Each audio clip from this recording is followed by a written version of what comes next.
சொல்கிறது.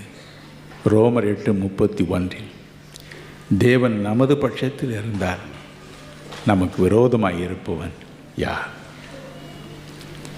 என் அன்பிற்குரியவர்களே, தேவன் நமக்கு அடைக்கலம். இந்த கொடிய உலகத்தில் அவர் ஒருவர் தான் அடைக்கலம். ஆண்டவராகிய இயேசு சொன்னார், 2 தீமோத்தேயு 3:1 சொல்கிறது போல, கடைசி நாட்களில் கொடிய காலங்கள் வரும் என்று அறிவாயாக என்று எழுதியிருக்கிறபடி கொடிய காலங்களுக்குள் நீ பிரவேசிக்கப் போகிறாய். உன் நாடு பிரவேசிக்கப் போகிறது. நாட்டில் உள்ள பக்தர்கள் பிரவேசிக்கப் போகிறார்கள். என் ஜனங்கள் பிரவேசிக்கப் போகிறார்கள். அதில் 1 - 6 வரை உள்ள வசனங்களில் எழுதியிருக்கிறது போல கடினமான நாட்கள் வரப்போகிறது.